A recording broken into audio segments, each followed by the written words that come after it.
thing about licensing music to films is it's a good way to impress a date. Does that get you laid? It doesn't necessarily get me laid, but it might sort of like make me seem a little bit more attractive. Like you go out to a movie, unless the movie's terrible. Like I mean, I've licensed music to really great movies, like all the Michael Mann movies and some Oliver Stone movies. But I also had a song in the Tom Green movie. Worked against you. Yeah, that was a low water mark in the licensing group. But it all generates income on the back end, so that's good. I guess it's mainly for the record company, but yeah. You want to talk about Moby gratis? Mm-hmm. Speaking of not generating income, exactly, or not charging for it anyway. You want to tell them what that is? Well, the idea, I started this website called mobygratis.com, and when I was at college, I had a lot of friends in the film program. And so since I actually probably have more friends who are independent filmmakers than are musicians, and their recurring complaint is that licensing music for small films is really difficult, super expensive, takes a long time. And so I started this website called mobygratis.com that very simply gives music away to indie filmmakers and film students, and it's free. So it's about right now there's about 70 pieces of music up there, and I just want to keep adding more. And it's all original stuff, not released on Interview Records? I think some of the things up there were released as B-sides, but the vast majority of it is new, unreleased stuff. And how's it going? it's great. We launched it over the summer, and I've really only publicized it to film schools for the most part. And Sundance, wasn't it? I think Sundance, yeah. And we had about, I think, 4,000 uses. Oh, that's great. Yeah, some of the films have started to win little awards. Anything making money yet? No, I don't think so. Because the idea is if the music gets used in a commercial application, the revenue generated goes to the Humane Society. Which I thought was just the coolest thing. Because I thought, okay, this is a clever way for you to just put your music out there and get people to put it in their films for free, and then as soon as their film had a commercial release, you jumped on it. Yeah, that's what crack dealers do at public schools. But then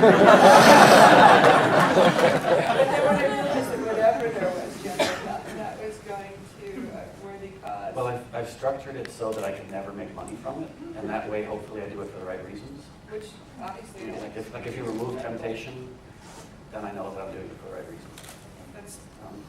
But how it's going to develop, I have no idea. I mean, I'll keep adding music to it. Maybe at some point, get other musicians to contribute. I mean, it's hard. I'm a little bit surprised at people's unwillingness to give stuff away for free.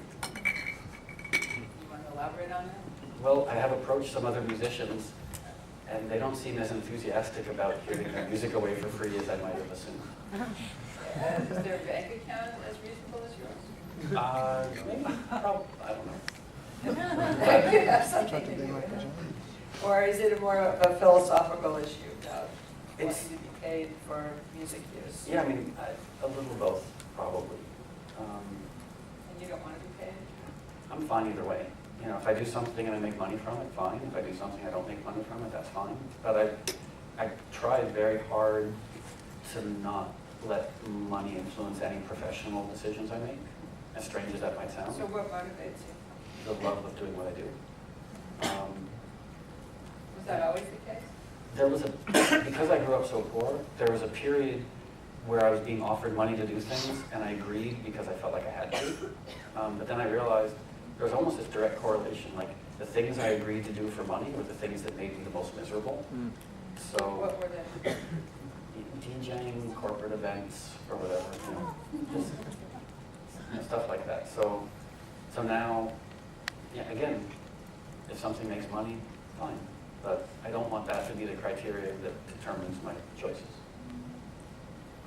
You're signed to a record label still, right? Yeah, Muse? which is owned by EMI. And you like them? Yeah, they're great.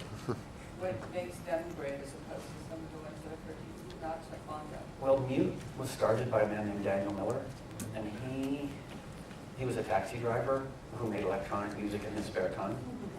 And then some of his friends started making music, and so he basically started the label to put out records by his friends, and he put out some really, really obscure music, like Boyd Rice.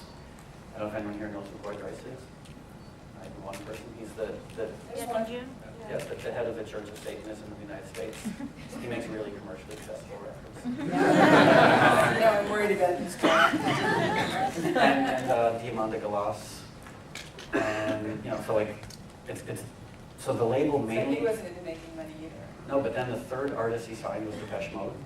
He saw them playing in his local pub, and they were like these 4 kids with synthesizers, and he loves electronic music, so he was like, oh, let me sign you. And then he signed like the Birthday Party and Nick Cave and the Bad Seeds, and so now there are basically like 3 or 4 artists on the label who make money for the label, and everybody else is just like really obscure, fantastic music. And he sticks by them. Yeah, no one's ever been dropped. And in the 30 years that the label's been around, people have left, like Nitzareb left because they broke up. Some people have left, but no one's ever been dropped. It kind of reminds me of A&M in its early indie days, where Herb and Jerry really signed much more mainstream artists, but they really did stick by them. Yeah. And break all the ones that became stars and not buy anybody, and not drop anybody really either. I mean, it's changed a bit because Mute was bought by EMI a few years ago when Daniel sort of saw the writing on the wall, and he realized that to maintain the viability of Mute and protect its artists, essentially, he had to sign with a bigger label. So it's You owned still by, have creative control? on an A&R level, yeah. I mean, EMI are much more involved on like the marketing distribution side. Have they had to drop anybody yet? Not that I know of, no. I mean, again, people have left, but usually just because the creative relationship wasn't working out. So they're putting out your new record, Yeah, which comes out, April 1st, which, are there any there are filmmakers and musicians here, right? Can I give you a presumptuous piece of advice? Don't put out a record or film on April 1st. why did you pick that day? I didn't. Someone picked it, and Maybe it is a joke. so I go around doing interviews, and people are like, April 1st, huh? Like thinking that this is some Maybe sort it's of not like, really coming out. it's like some, like a KLF style, like subvert the industry. On April 1st, I'm actually gonna like, throw pies at people or something. But it's coming out on April 1st, and the idea behind the record was to take an 8-hour night out in New York and condense it to 65 minutes. So, it's, So how did you do that? by making a sort of eclectic dance record that starts very innocent, naive, and then gets a little bit darker and more dance-oriented, and ends very quiet, which is supposed to be when you're stumbling home when the sun's coming up. And you're having a record release party for this Friday night? Yeah, which is funny, because having a record release party when the record's not going to be released.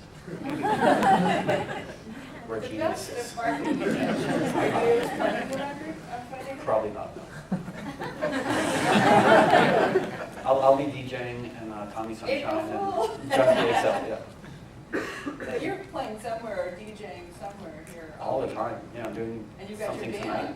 And I started a rock band with some friends, and we're playing on Thursday, and I'm doing a little That's read called The tribute. Little Death? The Little Death, Which my friend John Waters said was just like a Tina Turner review. Minus the beatings. beatings. yeah. Did you say that's accurate? Yeah, the rock band, it's kind of like Led Zeppelin meets John Lee Hooker meets Bertolt Brecht and Kurt Weill. Did anybody get that? Yeah. And what prompted you to actually start this band? Because when I make my own music, I basically just work by myself, and it sometimes can be a little too monastic and a little too lonely, and I really missed playing loud music with my friends. So my friends and I got together and started playing loud music. And it's more than anything else, it's an excuse for us to get together and drink cheap beer. You have a real propensity for the cheap beer. I'm white trash. I was doing an interview the other You day. guys are the cheese whiz, or? Well, I'm a vegan, so I mean, Oh, that's cheese right. is probably vegan. It's just probably chemicals. Like ground up rollerblades or something. But I was doing an interview the other day, and one of the questions was like, if it was your last night on Earth, what would you do? And it just made me realize how completely white trash I was, because my answer basically involved like tacos and Bud Light, and Led Zeppelin, and sex with someone I just met. Well, remember the cult that killed themselves in San Diego? Oh, the Nike cult. Yeah. Ones where they all wear the What same were they called? tracksuits. Heaven's Gate? Yeah, the Hale-Bob cult. I always found it interesting that their last thing they did before they all went and killed themselves was they went to Marie Callender's and ordered chicken pot pie and iced tea. All of it. En masse. Yeah. Wow. You know, one of those little truths that stick with you. So if you had to pick a career highlight of everything that's happened to you thus far, what would it be? The first one was when I got my first ever DJing job in New York. Where was that? The bar called Mars, When was that? 1988. So I'd been DJing in Connecticut before that, and I've been going into Manhattan every week dropping off demo tapes, and finally someone called me back. There was this club called Mars, and it was like 5 levels, and it was really popular, and somehow I got a job DJing in the basement, and it was the most excited I've ever been. And was it a great night? No. No one came down to the basement. No. But it was still amazing. It was the first time I ever walked into a New York nightclub with my records. And I felt like, I remember walking up and saying to the bouncer, I was like, oh, I'm DJing here tonight. And I kind of want to go back out and walk in again. And what would you say would be your biggest career disappointment?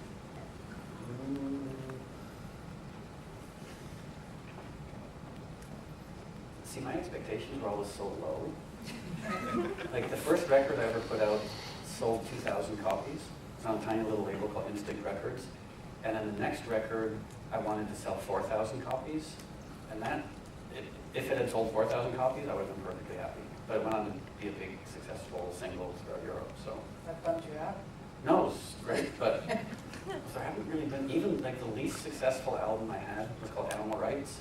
And it's this dark, obscure punk rock record that got terrible reviews, and Rolling Stone gave it 1 out of 10 stars. We went on tour for that, and no one showed up.